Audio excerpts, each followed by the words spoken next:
He trusted her like family, but she stole everything, tortured his pet, and left him broken. Could he ever recover? The first time I saw my name on a forged contract, my hands went numb. It was 5:14 a.m. before sunrise, and my morning coffee tasted bitter, metallic, like guilt. The papers were spread across my kitchen table, still warm from the printer. My signature, my initials, my entire life copied perfectly. Except I never signed any of it. And the name typed beneath mine?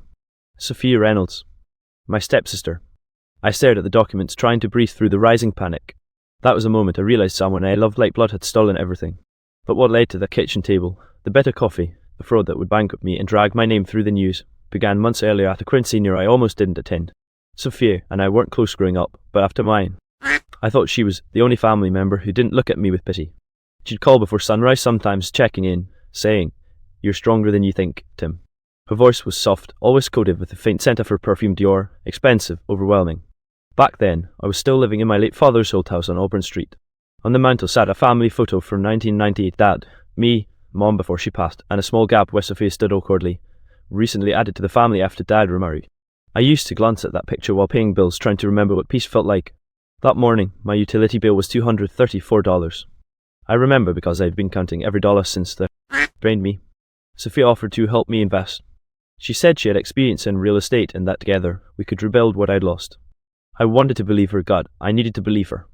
Eric, my cousin, warned me. "Sophia's slick, man, be careful what you sign." But I brushed him off. She'd just lost her job, and helping me manage assets seemed like a win-win. I even trusted her with access to some documents. That trust would be my undoing. The quinceañera was for our cousin's daughter in early June. The reception hall smelled of roses and sugar. Laughter, cumbia music, and the faint scent of Sophia's perfume filled the air. She looked radiant that night, perfect makeup, polished smile. She hugged me tight and whispered, "I'm proud of you. You're finally moving forward." It was strange, because at that point I didn't feel like I was moving anywhere. I'd been waking up drenched in sweat, plagued by nightmares, my ex-wife's voice accusing me of things I never did, my father shaking his head in disappointment. I told myself it was just the stress of starting over. During dinner, she mentioned a new property deal. I laughed it off, saying I barely had enough to cover my bills. She leaned in, eyes glimmering. "Let me handle it, Tim. I'll draw out the paperwork. You'll thank me later." Her tone was confident, too confident. Still, I nodded. That's what family does, right? A few weeks later, I signed what I thought were partnership forms. Sophia smiled as I inked the last page. I remember the smell of her perfume, the way she patted my shoulder and said, "You're doing the right thing." If I'd known those forms were doctored to contracts transferring property rights, authorizations, even bank access, I'd have burned them right there. But I didn't. I trusted her. The first red flag came when Eric called me one night. "Hey, did you authorize a sale on the Auburn Street property?" "What? No. There's a listing on under your name, but it's her contact info." My heart dropped. I tried calling Sophia, but she didn't pick up. I told myself it was a misunderstanding, maybe an error. The next morning, before sunrise, I drove to her place. Her car was gone. Her mailbox was stuffed with unopened letters. My stomach turned cold. When I finally reached her 2 days later, she acted confused.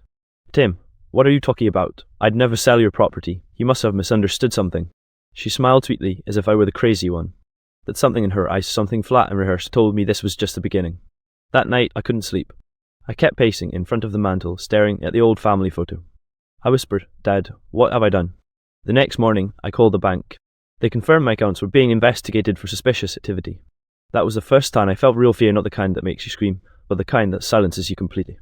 Following weeks were a blur of unanswered calls and half-truths. I kept telling myself Sophia wouldn't actually betray me, she was family. But every day, something new slipped loose. First, a bank notification saying my credit line had been extended without my consent. Then, a strange email from a lender I'd never contacted. It was July 2nd when I noticed $8,300 missing from my checking account. I called the bank immediately. The representative said, "Sir, we have signed authorization forms filed under your name." My stomach dropped. "Can you send them to me?" I asked. When the PDF arrived, I saw my signature again, perfectly forged. I couldn't even tell where it had been copied from. The handwriting, the angle, the pressure, it was mine. That's when panic began to settle into my body like concrete. I started double-checking every document in my drawer. Lease agreements, old tax forms, even receipts. My life felt like a crime scene I didn't understand. After that, I'd been clinging to any sense of stability. Therapy helped a little, Dr. Miller, my therapist, once told me, "Timothy, manipulation often works because it hides inside affection." Back then, I thought he was talking about my ex-wife. I didn't realize he was warning me about Sophia. I booked an emergency session with him that week. "She's gaslighting you," Dr. Miller said firmly, adjusting his glasses. Classic manipulation. She's blurring your sense of reality until you doubt your own memory. I laughed bitterly. Too late for that. He advised me to document everything: texts, emails, phone logs. So I did. I created a folder on my desktop labeled Truth. Eric became my only lifeline. He was furious. You've got to go to the police, Tim. I shook my head. It's family. What if it's a misunderstanding? He slammed his palm on the table. This isn't a misunderstanding. She's stealing from you. That night, Eric came over with teacup and a bottle of whiskey. We sat in silence for a long time. The air smelled like grease and regret. Finally, he said, "You know what the worst part is? She probably doesn't even feel guilty." He was right. Sophia started avoiding family gatherings. When I saw her once at cousin's birthday, she smiled like nothing had happened. Her perfume, sharp and sweet, hit me like a weapon. "Hey Tim," she said cheerfully, hugging me. He looked tired. I wanted to scream, "You ruined me." But I just nodded, pretending I didn't know. By late August, I was behind on everything: mortgage, credit cards, utilities. I'll never forget the night the power went out. I stared at the $234 utility bill lying on the counter, unable to pay it. The darkness felt heavy, pressing. That same night, my phone buzzed with a message from an unknown number. "You should have checked the fine print." My heart raced. I called Eric. "Someone's threatening me." He said, "Keep everything. This is evidence now." 2 weeks later, I got a call from Detective Ramirez with the Financial Crimes Unit.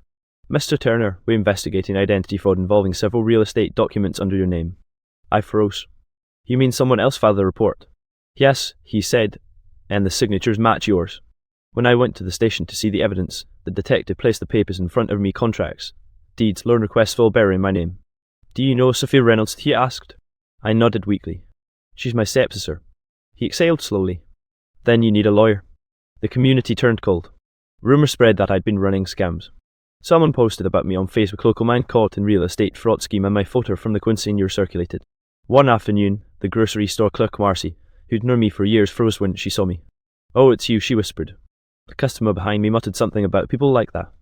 That's when I realised Sophia hadn't just stolen my money. She'd stolen my name. Even my best friend, Jonah, started acting strange. He'd always been my confidant, the guy who stayed with me through the... But one evening, while venting to him about the investigation, I noticed his phone face down, but still recording. "Are you recording me?" I asked. He looked startled. "No, of course not." But I snatched the phone and checked. There it was, the voice memo app running. "Who put you up to this?"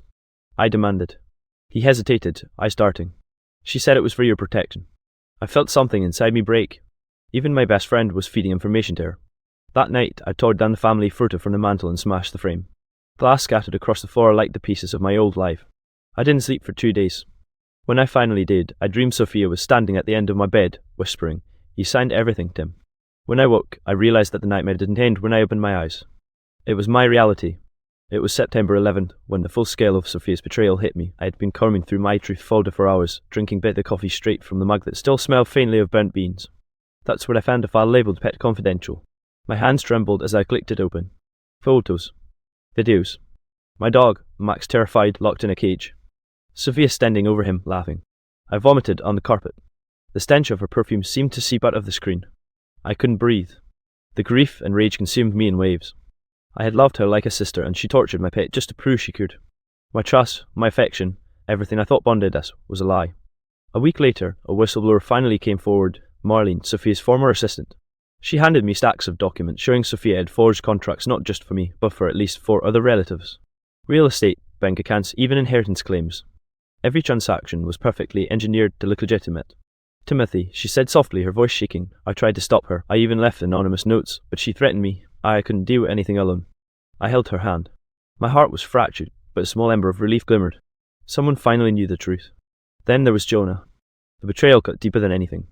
I confronted him after finding the recording on his phone. He didn't even try to lie. "I didn't think she'd go this far," he said. "She promised me you'd understand later." I wanted to punch him, scream, and cry all at once. The panic attacks were relentless, now my chest tightening, my throat closing. Nightmares came nightly. In one, I was signing contracts over and over while Sophia's laughter echoed in every room.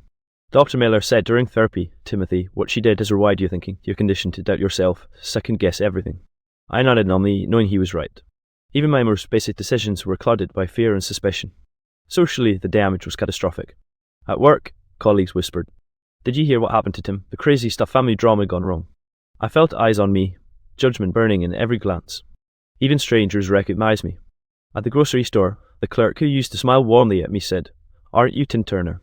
Her tone was pitying, tinged with suspicion. I stopped going to events, stopped answering calls. Isolation became my only refuge. When someone rang the doorbell, my heart pounded like it would burst through my chest. I slept in clothes, blanket tight around my shoulders, afraid the police or worse, Sophia would show up.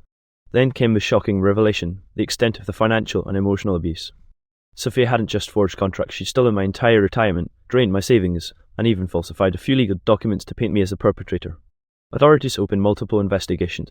My name was smeared across local news. I had to hire a lawyer just to keep from going bankrupt entirely. And yet, I had a secret.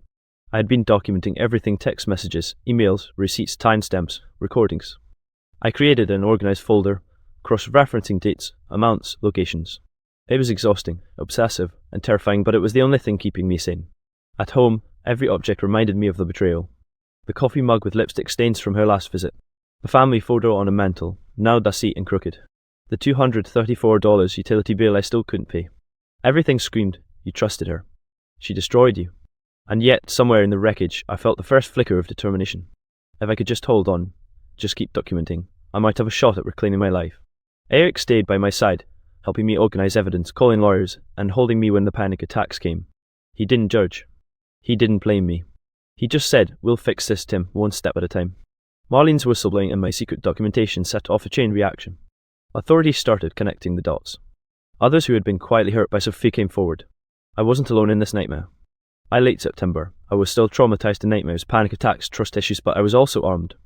I knew every forged signature, every deceitful lie, every betrayal. I felt cold fury, but it was tinged with clarity. The psychological weight was immense. I cried every day, screamed into pillows, and spent countless hours with Dr. Miller. He told me, you're surviving classic emotional and financial abuse. It's going to take time, but documenting the truth is your shield. For the first time since June, I believed him. I wasn't broken. Not completely. And in the quiet moments, when I looked at Max finally back at my side, riding his tail despite everything, I knew I had to fight. This wasn't just about money, it was about identity, trust, and reclaiming my life from someone who had weaponized love against me. It was October 13, 10:27 a.m. at St. Matthew's Church, during my cousin's wedding. The smell of candles and polished wood mixed with the faint, sharp trace of Sophia's perfume. She had no idea I knew everything: the forged contracts, the drained accounts, Max's torment, the recordings, the whistleblower testimony. But I had been quietly documenting every interaction for months, building a dossier thick enough to bury her lies. The church was buzzing. Guests whispered, smiled politely, and subtly glanced at me. I could feel their judgment before it even landed. My heart pounded as I approached the pew where she was sitting, radiant in a green dress, laughing with friends. My hands shook. Panic clawed at my chest, but I forced myself to breathe. I cleared my throat. Sophia, I said, loud enough for a few heads to turn. She froze. Her smile faltered. Timothy, what are you? I know everything, I said, holding up a folder. The contracts, the accounts, Max, everything. Whispers erupted immediately. Guests craned their necks. Gasps floated through the church like icy drafts. She tried to laugh it off. Tim, you don't know what you're saying. I slammed the folder on the pew between us. Papers scattered across the polished wood: contracts, screenshots, bank statements, timestamps, recordings. Everyone could see the evidence. I've documented everything. Your lies, your manipulation, your theft. You've tried to destroy me emotionally, financially, socially, and you almost succeeded. Her face turned pale. For the first time, I saw fear. She tried to stand, but Eric stepped forward. Sit down, Sophia. Let him speak. I could feel every eye on me, some judgmental, some horrified. I felt raw power tempered with years of hurt. I trusted you. I would have done anything for you, and you used that to ruin me. But the truth is out now. Sophia opened her mouth, then closed it. No words came. She looked around, finally realizing that whispers weren't private anymore. They were witnesses, proof, and shame all rolled into one. A guest muttered, I always knew she was shady. Another shook their head in disbelief. I felt the adrenaline surge through me, a mix of rage and liberation. Then she said something I will never forget. Timothy, you can't do this here. I stepped closer. I already did. Everyone here knows now, and the authorities are going to see this too. Her phone rang. She glanced at it, panic rising. I knew it was Marlene, the whistleblower, finally confirming Sophia's activities to the police. I had expected this social fallout, but the immediate reality was worse than I imagined. Whispers, accusations, headshakes, the church's atmosphere thick with tension. One of the bridesmaids whispered to another, Is that really? I heard the priest mutter, Please, everyone, calm down. But I didn't stop. I couldn't. I am not the villain here, I said, voice shaking but loud. I am the one who was deceived, and now everyone will know that it was you who betrayed every person you claimed to love. I looked around the church, meeting eyes that had once avoided me. I saw shock, some judgment, but also relief from those who had suspected something was wrong. It was surreal, my private trauma turned public spectacle, exposing lies I had carried alone for months. Sophia's face twisted in rage and desperation. She tried to defend herself, but her words sounded hollow. No one believed her, not after seeing the proof laid bare. When the wedding finally continued, I felt exhausted, trembling, but strangely free. Socially, the fallout was immediate. Family members whispered, some avoiding her, others consoling me. Eric clapped a hand on my shoulder, silent support speaking louder than any words. Later, when I left the church, I knew this confrontation would have consequences. Police reports would be filed, bank accounts frozen, lawyers involved. But in that moment, standing in the aisle littered with papers and witnesses, I felt the first taste of reclamation. I had faced her in front of everyone, and I wasn't cowering. I had taken back my story. After the confrontation at St. Matthew's, my life didn't magically straighten itself out. If anything, the next weeks were worse. The legal battles began almost immediately. Lawyers called constantly, subpoenas arrived, and every transaction Sophia had forged needed to be verified. My bank accounts were frozen, my reputation smeared further, and every interaction in public became a gauntlet. I remember standing in line at the grocery store one morning, my hands shaking, staring at the shelves. The clerk behind the counter looked at me and whispered, "I saw you on the news, are you really him?" Her eyes were wide, and I felt the weight of every rumour, every whispered accusation in town pressed down on me. I could barely respond. Social isolation hit like a physical blow. Friends avoided my calls, co-workers murmured in hallways, even distant family members looked at me with suspicion. At home, I felt suffocated. The apartment smelled faintly of burnt coffee, the same bitter aroma from the morning I discovered the forged contract. The family photo still sat crooked on the mantel, a silent reminder of betrayal, and the broken coffee mug from August Leaf had gotten on the counter. Nights were the worst. I slept and burst, terrified of nightmares.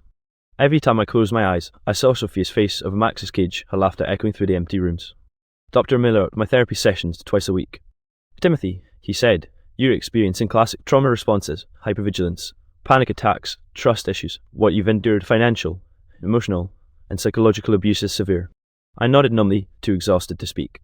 We worked on grounding exercises, journaling, and confronting triggers, but each step felt like dragging myself through molasses. Even simple tasks became unbearable. I couldn't pay the $234 utility bill on time without panicking. Emails from the bank gave me cold sweats. Phone calls from lawyers made my chest tighten. I had trouble eating. Even morning coffee tasted bitter and metallic, and I sometimes skipped meals entirely, unable to face the small reminders of normalcy. Worse still, Jordan, the friend I once trusted, was gone. He refused to answer my calls, and when we did speak, he sounded distant and apologetic, like our friendship had been irreversibly tainted. The betrayal cut deeper than Sophia ever could. Even Eric admitted he couldn't fully fill the gaps left by those I had once trusted blindly. I felt profoundly alone. One night, I collapsed on the couch, gripping the family photo in my hands. I whispered to myself, I should have seen it, I should have known. The guilt was unbearable.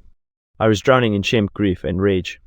It wasn't just that Sophia had stolen money or forged contracts, it was that she had systematically destroyed my sense of reality, leaving me questioning every memory, every relationship. Sleep became a distant memory. My nightmares were vivid, detailed recreations of her manipulations. I'd wake screaming, soaked in sweat, my heart racing as though I had run a marathon in my sleep. Dr. Miller explained, "This is your mind trying to process betrayal trauma. It's rewiring your neural pathways to make sense of chaos."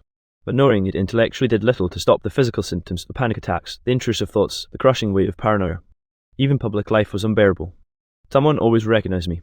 Strangers whispered, "That's him, the one from the fraud case." At work, I was avoided, colleagues glancing over shoulders, murmuring behind closed doors. Social isolation wasn't just an emotional experience, it became physical, surrounding me like a wall I couldn't scale. And then came the grief. Max would nuzzle my side, and I would break down, thinking of what Sophia had done. Every wag of his tail reminded me of my failure to protect him. Every interaction became an emotional minefield. By late October, I was at my lowest point. Nights of insomnia, days of fear, panic attacks in elevators, fear of answering phone calls had all converged into a constant state of psychological exhaustion. I barely ate, barely slept, barely existed. The world had shrunk to my apartment, my therapist's office, and the dark corridors of my mind. Even Dr. Miller admitted, "Timothy, this is rock bottom, but rock bottom is the foundation for recovery. You are still alive, you are still fighting." It was hard to imagine fighting when every instinct told me to hide, to disappear, to let the world forget I ever existed. But even in the darkest hours, a small ember flickered of my secret documentation, the whistleblower, Eric's unwavering support. I clung to them like a life raft, desperate and fragile. Recovery didn't happen overnight. It was December 2nd when I first felt a small, cautious spark of hope. The court had finally frozen Sophia's accounts, and the police had begun formally reviewing the evidence I'd collected. For the first time in months, I felt the weight of constant fear lighten, if only slightly. Therapy became my anchor. Dr. Miller and I focused on rebuilding trust not with Sophia, who was irreparably lost to me, but with myself. "Timothy," he said, You were manipulated, exploited, and betrayed. None of it was your fault. You need to forgive yourself before you can move forward. I nodded, though it felt almost impossible. For years, I had internalized the blame. I started with small steps. I reorganized my apartment, cleaning up shards of broken coffee mugs and straightening the family photo on the mantel. I went for morning walks, sipping bitter coffee deliberately, letting myself notice its taste without judgment. I paid off the $234 utility bill slowly, celebrating each small victory. Each mundane task became symbolic proof that I could still control my life. Max became my emotional therapy in fur form. I spent hours walking him, playing fetch in the park, and even teaching him small tricks. The grief of what Sophia had done never fully disappeared, but caring for him reminded me that life was still worth engaging with. Eric stayed by my side, helping me navigate the legal and emotional labyrinth. One evening, while reviewing Sophia's latest court filings, he looked at me and said, "You've got this, Tim. You're taking back everything she tried to steal." His unwavering support reinforced what I was beginning to feel internally: resilience. I also confronted Jonah, not with rage, but with calm clarity. "You betrayed me," I said. "But holding on to anger won't help me. I need to forgive myself first, then decide where our friendship can go."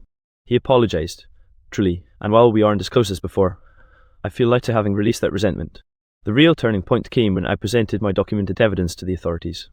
Each forged contract, bank transaction, and recording was laid out in meticulous order. The shock on Sophia's face when the investigation officially began was palpable. It was vindication, not just legally, but psychologically. I had survived her manipulation and emerged armed with truth. Community reaction slowly shifted as well. People who had whispered, avoided, or judged me began to see the reality. Some quietly apologized. The grocery store clerk smiled again, this time warmly, and whispered, "I'm glad the truth came out." Each small gesture reinforced the truth. I wasn't broken. I was recovering. By January, I enrolled in a structured recovery program, focusing on emotional health, cognitive restructuring, and rebuilding trust. I journaled daily, documenting not just the trauma, but the victories: getting my sleep back, managing panic attacks, reconnecting with friends. Dr. Miller explained that this consistent practice was reprogramming my neural pathways, allowing me to feel safe and grounded again. I also started volunteering at a local animal rescue. Caring for abandoned pets helped me reclaim a sense of agency and empathy that Sophia had tried to weaponize against me. Watching them thrive reminded me that I could survive, even flourish, after betrayal. The day I forgave myself was quiet. I was in my apartment, Max curled at my feet, morning coffee in hand, staring at the family photo on the mantel. I whispered, none of it was my fault. I did everything I could with the love I had. Tears came, not of grief or rage, but of relief. Years of self-blame, fear, and trauma began to lift.